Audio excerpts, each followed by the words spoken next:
This is Inside Story, the only show about the system by people who lived it. I'm Lawrence Bartley. Maybe make some kind of system where we can help people with addiction a little bit more. The death of my child was the hardest thing that I will ever have to deal with.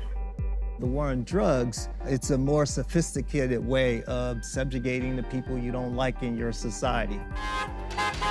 I'm the first one in Washington State that has been in prison and then was elected to a state office. I never really thought that was even possible.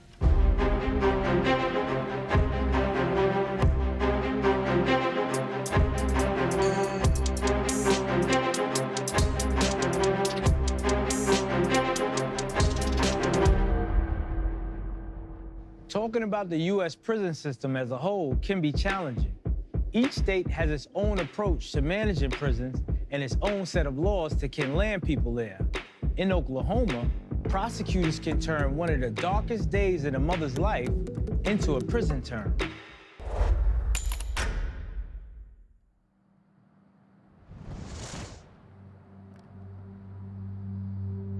My name is Cherry Mason. I am currently serving a 12-year sentence in Oklahoma for first-degree manslaughter. I was originally charged with first-degree murder after I gave birth to a stillborn, 2017 in Murray County, Oklahoma. Here's a little of my story. I'm 44 years old. I have 4 daughters. I have struggled with addiction most of my life. When I found out I was pregnant with the baby I'm here for, I was a 38-year-old homeless drug addict without anyone to turn to. I never do anything to intentionally harm my children. I will probably never be able to speak to my youngest girls because of the way the process portrayed me. I'm missing everything. I will be in prison until April 13th, 2028. I will be 50 years old when I am released. This letter is Cherry Mason's last chance at an early release from prison, where she has been for 5 years since pleading guilty to manslaughter for the stillbirth of her daughter, Katie. She sent this letter to her oldest daughter, Tiffany, in hopes of finding a lawyer to help her case. It's a family picture from when I was really little. The picture's so worn out and old. The frame's messed up. It's a great picture. And is that you? That's me, my mom, my dad, Debbie. Is your mom? Yep. God, so she was probably only 16 in that photo? Probably, yeah. She looks so young. Yeah, she looks that young. Y'all really do look alike. Yeah, I get told that all the time. You look just like your mom. Cherry is one of dozens of women in Oklahoma who've been prosecuted for testing positive for drugs after a miscarriage or stillbirth. I made a records request in Oklahoma for medical examiner data to get all of the data about the different stillbirths that were autopsied since 2015. We realized it wasn't just happening in Oklahoma, it was happening in Alabama, South Carolina, but also other states. When we started looking and we started categorizing the cases this way and going back to 1999, we found more than 50 cases altogether. And from what we're looking at, depending on the county, they're seeking even longer and longer sentences on these women. A handful of prosecutors have brought nearly all of the cases in Oklahoma, most of them in rural counties. This is a free call from Cherry Mason, an incarcerated individual at Dr. Eddie Warrior Correctional Center. What did you feel like your options were when you found out you were pregnant and you were still struggling with your addiction? I didn't feel like I had any options, none at all. And I was in a really bad place in my life when I found out I was pregnant with Katie. And we were homeless. We literally lived in the woods, you know, in like a tent, completely strung out on drugs, almost as bad as it can get. That's how bad it was. But I was very happy. I was really scared, but I felt like this was going to be my new reason to live. And I've been through a lot of stuff in my life, but the death of my child was the hardest thing that I will ever have to deal with. It wasn't until a year after the stillbirth that Cherry found out that she had been charged with murder when she heard about it on TV. A Murray County woman is headed to prison after admitting to using meth while she was pregnant and killing her baby. Why did you decide to plead guilty? I didn't plead guilty because I felt like I was guilty of what they were accusing me of. I pled guilty because I knew the way that it works here in Oklahoma, and if you take it to trial, especially in a small town like that, they're going to find you guilty. Prosecutors who bring these charges say they see it as a deterrent, that it stops the cycle, as one Oklahoma DA told us. For those whose mothers have been put in prison, that reasoning falls flat. It was up to the DA, and he basically said they're making an example out of her. I actually said my mom's more than an example. Like, we need her here. If you want to get to the core of the problem, maybe make some kind of system to where we can help people with addiction a little bit more. Sometimes I really don't think that's what they want, though. I don't think they want to help people with addiction. I think they just want to make the people with addiction go away. A group of Oklahoma doctors denounced prosecutions like Cherry's as harmful, writing in a public letter that prosecutors are ignoring medical science.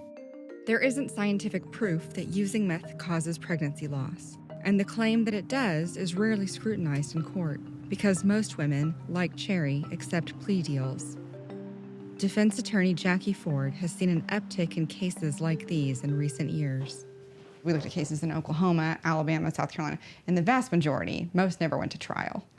Has the evidence really been put on trial? Sure. So I don't think we've seen enough evidence put on trial in Oklahoma to even have an even elementary conversation about whether or not we're doing this right.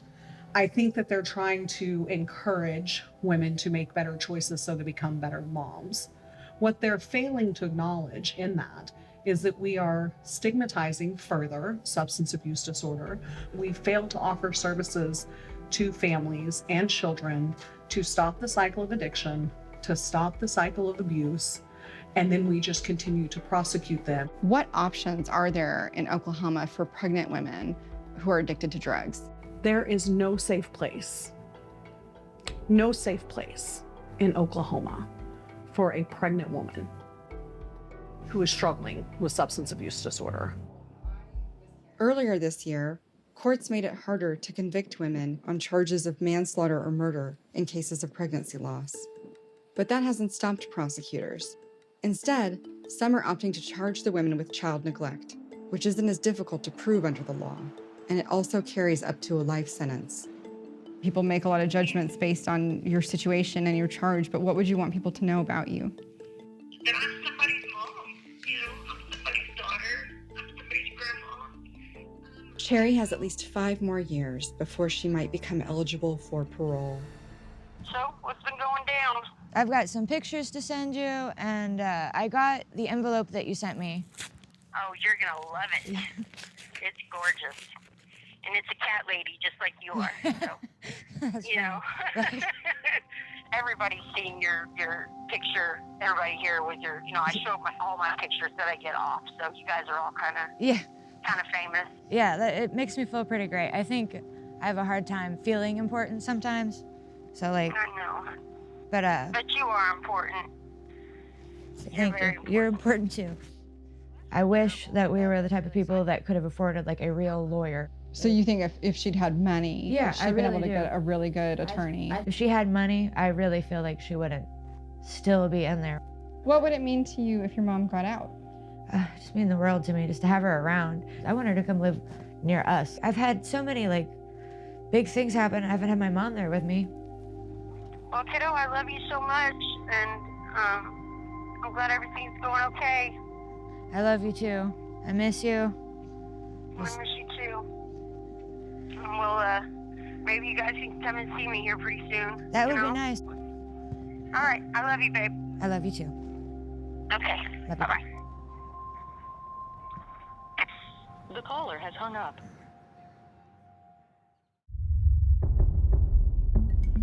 The CDC has started doing something it hasn't done in decades, releasing research on gun violence.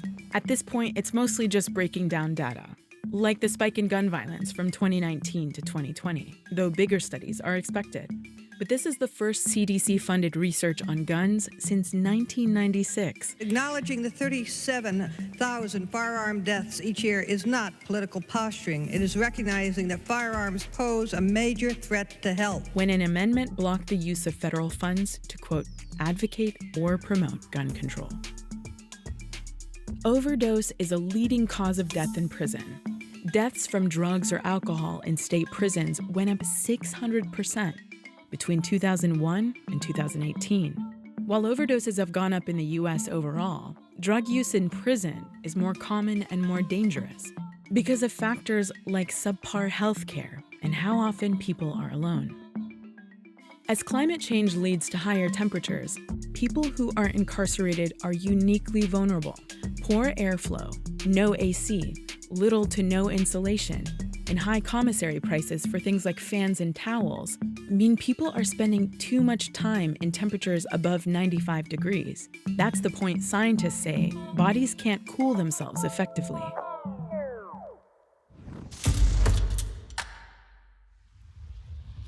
Dr. Carl Hart is one of the world's leading experts on drugs, how they can be used safely, and how drug policies impact lives. He's a neuroscientist, psychologist, and a professor at Columbia University. You might not remember this, but I met you before. Okay. You were in Sing Sing Correctional Facility. You were teaching a college course, and it was your first day. Oh, damn. What did you teach in Sing Sing? Drugs and behavior and behavioral neuroscience. So, do you still teach? No, I won't go back in and teach, no. Why not? One of the things we do when we teach in those spaces, our society, it allows us to feel good about ourselves, our society, and not really have to face the horror of us warehousing all these people. And then so if anybody's really thinking, you know, that messes people up. It certainly messed me up, discussing all these grand ideas, and then knowing that people have to go back to be treated like enslaved people. Do you think college and prison should persist? Yeah, I think it should, because there are people who are benefiting. But in terms of my sort of going back, I just couldn't handle it. I couldn't handle the cognitive dissonance that it caused me, knowing that we're not really facing the real issue at hand. Like, Understood. So you study the use of drugs. You're a college professor. Can you tell me your path to where you are now? Sure. I started studying drugs because I wanted to help cure drug addiction. I thought crack addiction was the source of the problems in my community. Then over the course of this 30-year career, I learned that drugs aren't the problem, really. The problems are still the basic things that we know. Make sure people are employed, make sure people are educated, make sure people have health insurance, make sure people are taken care of.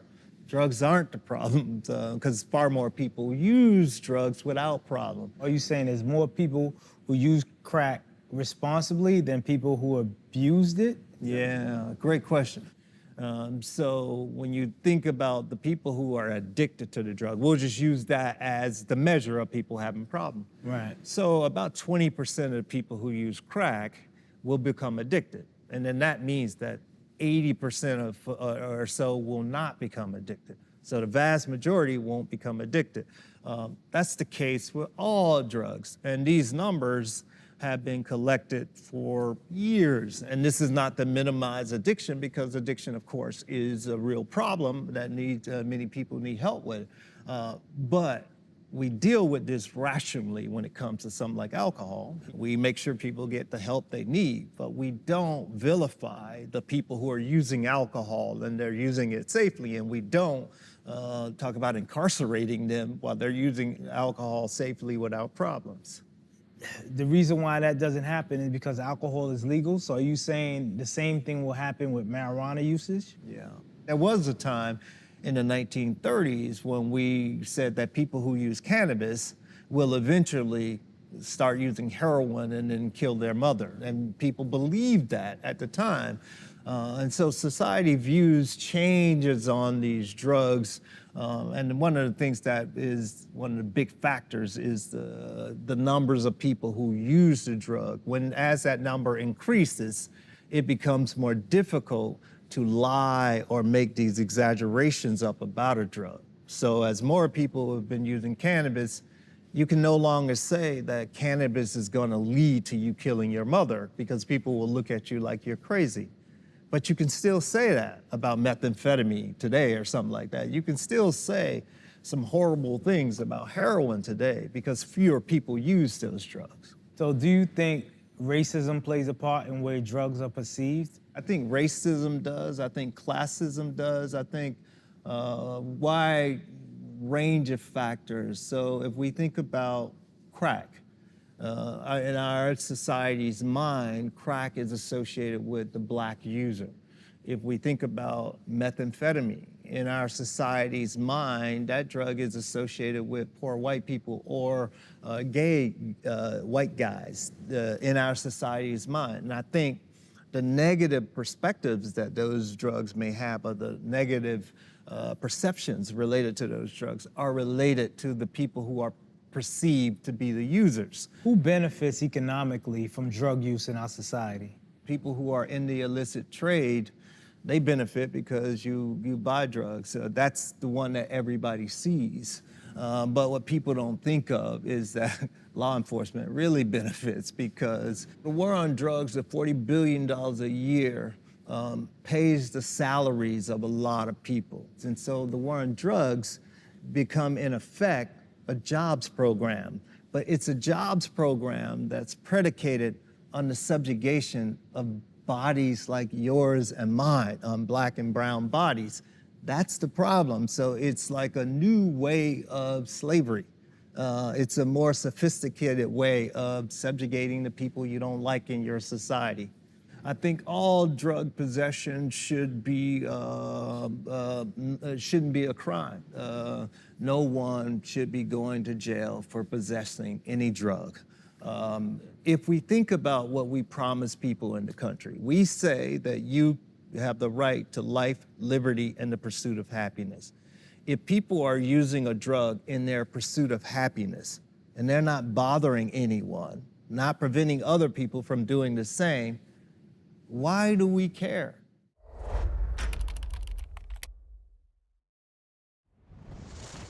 A criminal record is something that can follow you around forever, but that doesn't have to stop you from doing some incredible things.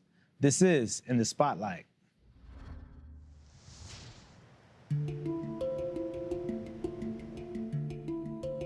My name is Representative Tarra Simmons, and I am a member of the Washington State Legislature in the House of Representatives. The last time I was incarcerated, I was sentenced to 30 months, and I did 20 months inside the prison. I became involved in the system the first time when I was a child for stealing food, because my father would sell our food stamps to support his crack addiction. Everything just kind of went bad after that. I was always struggling with addiction and homelessness and poverty. When I got out of prison, I realized that it was really hard to find a job because of my criminal record, and it was really hard to find housing. And so I decided to go to law school to figure out how to change the system. Here's my Dean's Medal. I got the Dean's Medal when I graduated from law school. I at first wasn't allowed to take the Washington State bar exam because of my past criminal record, and I appealed that case to the Washington State Supreme Court and was really surprised when I won in a unanimous same-day decision. If rehabilitation is the touchstone of present character, her record of rehabilitation makes this an easy case for the court. All 9 justices from different political ideologies agreed that I had the character and fitness to become a lawyer. So it was a sweet form of justice. The times that I spent incarcerated, really helped me to find, I guess, my own resilience, because there's no further down in the world that you can go than to be incarcerated. And you either have 2 choices, to give up or to find hope. There's Davon, he was 18 years old when I went to prison, and Dominic was 8 years old. I'm the first one in Washington State that has been in prison and then was elected to a state office. My experiences really helped inform my policy decisions and the issues that I take up and champion in the legislature. My first term was really great. I think my colleagues have said I was uniquely effective because I passed 6 pieces of legislation. My freshman bill actually restored the right to vote for all people as soon as they leave prison. We're here today for House Bill 1078. I'd like to thank the sponsors, Representative Simmons, and the companion sponsor, Senator Cooter.